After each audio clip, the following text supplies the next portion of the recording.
ഇന്നത്തെ വീഡിയോയിൽ നല്ല നെയ്യപ്പത്തിൻ്റെ റെസിപ്പിയാണ് കേട്ടോ. നമുക്ക് ഇൻസ്റ്റൻ്റായിട്ടൊക്കെ ഉണ്ടാക്കിയെടുക്കാൻ പറ്റിയ നല്ല അടിപൊളി നെയ്യപ്പത്തിൻ്റെ റെസിപ്പിയാണ് കേട്ടോ അത്. അരിയൊക്കെ അരച്ച ഉടനെ തന്നെ ഉണ്ടാക്കിയെടുക്കാൻ പറ്റുമേ. അപ്പോൾ ഇത് ഉണ്ടാക്കാനായിട്ട് ഒരു കപ്പ് പച്ചരി ഒരു 6 മണിക്കൂർ കൊടുത്തെടുക്കാനായിട്ടത് നന്നായിട്ടൊന്ന് വാഷ് ശേഷം വെള്ളം വാർത്തെടുത്തിട്ട് വെക്കാം. ഇനി അരിയുടെ വെള്ളമൊക്കെ ഒന്ന് വാർത്തെടുക്കാൻ ശേഷം ഇനി അടുത്തത്തിലോട്ട് വേണ്ടത് 3 ശർക്കര ഒന്ന് മെൽറ്റ് ചെയ്തിട്ട് എടുക്കണം. ഒരു കപ്പ് പച്ചരിയിലോട്ട് ഞാനിവിടെ ഒരു 3 അച്ച് ശർക്കരയായിട്ട് എടുത്തിട്ടുള്ളത്. അതിലോട്ട് ഒരു 3/4 കപ്പ് വെള്ളം കൂടെ ഒന്ന് ഒഴിച്ച് കൊടുത്തിട്ട് നന്നായിട്ടൊന്ന് മെൽറ്റ് ചെയ്തിട്ട് എടുക്കാം. ശർക്കര നല്ലപോലെ ഒന്ന് മെൽറ്റ് ചെയ്താൽ വെച്ചിട്ടുണ്ടെങ്കിൽ എന്തൊന്ന് ചൂടാറാനായിട്ട് വെക്കാം. ഇനി അടുത്തായിട്ട് മിക്സിയുടെ ജാറിലോട്ട് അരിയുടെ വെള്ളമൊക്കെ ഒന്ന് വാർത്തെടുത്ത ശേഷം ഇതിലോട്ട് ഇട്ടിട്ട് കൊടുക്കാം. ഇനി ഇതിലോട്ട് വേണ്ടത് 3 ഏലക്ക, ഒരു 1/4 ടീസ്പൂൺ നല്ല ജീരകം കൂടി ഒന്ന് ചേർത്തിട്ട് കൊടുക്കുന്നുണ്ട്. ഇനി അടുത്തായിട്ട് വേണ്ടത് 2 ടേബിൾ സ്പൂൺ ചോറിൻ്റെ അളവ് കൂടിപ്പോകാൻ പാടില്ല കേട്ടോ. ഒരു കപ്പ് അരിയിലോട്ട് 2 ടേബിൾ സ്പൂൺ ചോറാണ് കേട്ടോ വേണ്ടേ. അതുപോലെ തന്നെ 2 ടേബിൾ സ്പൂൺ തേങ്ങ ചിരകിയത് കൂടി ചേർത്തിട്ട് കൊടുത്തിട്ടുണ്ട്. ഇനി അടുത്തായിട്ട് 2 ടേബിൾ സ്പൂൺ മൈദ കൂടി ഒന്ന് ചേർത്തിട്ട് കൊടുക്കാം. ഇനി ഇതിലോട്ട് നമ്മൾ നേരത്തെ ചൂടാറാനായിട്ട് വെച്ച ശർക്കര പാനി ഉണ്ടല്ലോ, അത് ചെറിയ ചൂട് കുറഞ്ഞ ചൂട് മതിയേ. അത് ഇതിലോട്ട് ഒഴിച്ചിട്ട് കൊടുക്കാം. ചൂട് കൂടിപ്പോകാൻ പാടില്ല, ചെറിയ ചൂടോട് കൂടി ഒന്ന് ഒഴിച്ചിട്ട് കൊടുക്കാം. എന്നാലും ഒരുപാടങ്ങ് തണുത്ത് പോകണ്ട കേട്ടോ. ഇനി ഇതിലോട്ട് അതിൽ കുറച്ച് വെള്ളം കൂടെ ഒന്ന് ഒഴിച്ചിട്ടൊന്ന് അരച്ചിട്ട് എടുക്കുന്നുണ്ട്. ഇനി ഇതൊന്ന് അരച്ചിട്ട് എടുക്കാം.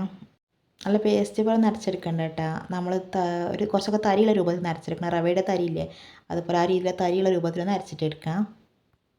ഇതിലേക്ക് കുറച്ച് വെള്ളം കൂടെ ഒന്ന് ചേർത്ത് കൊടുത്തിട്ട് ഒന്ന് മിക്സ് ചെയ്തിട്ട് എടുക്കുന്നുണ്ട്. അതൊന്ന് മാവ് ഇത്തിരി ടൈറ്റാണ്. ഒന്ന് മാവ് ചെറുതായിട്ടൊന്ന് ലൂസാക്കിയിട്ട് എടുക്കാം. ഇതിലോട്ട് കുറച്ച് ഉപ്പും ഒരു പിഞ്ച് സോഡാപ്പൊടിയും കൂടി ചേർത്തിട്ട് കൊടുക്കുന്നുണ്ട്. ഇൻസ്റ്റൻ്റായി ഉണ്ടാക്കിയെടുക്കുന്നുണ്ട്. സോഡാപ്പൊടി ചേർത്തിട്ട് കൊടുക്കുന്നത് ഈ ഒരു ലൂസിലാണ് കേട്ടോ. നമ്മളെ മാവ് ഉണ്ടാവേണ്ടത് കണ്ടോ, ഈ ഒരു ലൂസിലാണ് ഉണ്ടാവേണ്ടത്.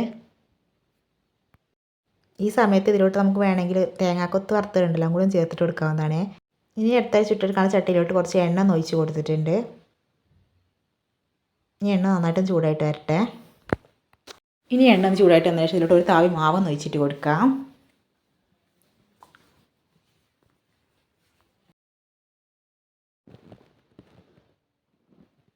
അപ്പോൾ കണ്ട് മേലോട്ട് പൊന്തിയിട്ട് വരുന്നുണ്ടോ, നല്ല പെർഫെക്റ്റ് ആയിട്ട് കിട്ടിയിട്ടുണ്ട്. അതുപോലെ ഒന്ന് കിടന്ന ശേഷം അതിൻ്റെ അടിഭാഗം ഒന്ന് ഫ്രൈ ആയി വന്നിട്ട് ഇതൊന്ന് തിരിച്ചിട്ട് കൊടുക്കാം. അപ്പോൾ അതിൻ്റെ ഉൾഭാഗം എന്തൊന്ന് റെഡിയായി വന്നിട്ടുണ്ട്. ഇനി ഇതൊന്ന് ചട്ടിയിൽ നിന്ന് കോരിയിട്ട് എടുക്കാം.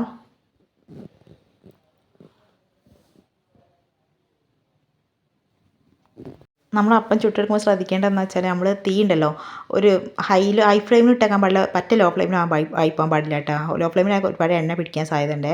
ഹൈ ഫ്ലെയിമിലായിട്ട് അപ്പം നന്നായി കിട്ടാൻ ഭയങ്കര ബുദ്ധിമുട്ടായി ചുക്കി ചുളിഞ്ഞൊക്കെ ഉണ്ട്. ആ രീതിയിലൊക്കെ ആയിട്ട് കിട്ടുമേ. ഒരു മീഡിയത്തിൽ ഇട്ട് വേണ്ട ഇതൊന്ന് ഫ്രൈ ചെയ്തിട്ട് എടുക്കാനായിട്ട്. ബാക്കിയെല്ലാം ഇതേപോലെ ഒന്ന് ഫ്രൈ ചെയ്തെടുത്തിട്ടുണ്ട്. അപ്പോൾ വീഡിയോ ഇഷ്ടമായിട്ട് ലൈക്ക് ചെയ്ത് ചാനലൊന്ന് സപ്പോർട്ട് ചെയ്യണേ. അങ്ങനെ നമ്മുടെ നെയ്യപ്പം ഇവിടെ റെഡി ആയിട്ടുണ്ട്. ഒക്കെ അരിയൊക്കെ കുതിർത്തെടുക്കാൻ പെട്ടെന്ന് ഉണ്ടാക്കിയെടുക്കാൻ പറ്റും. വീഡിയോ ഇഷ്ടമായിട്ട് ഈ രീതി ഉണ്ടാക്കിയിട്ട് നോക്കുക. നിങ്ങളുടെ ഫീഡ്ബാക്കും കാര്യങ്ങളൊക്കെ കമൻറ്റിലൊന്ന് അറിയിക്കുക കേട്ടോ.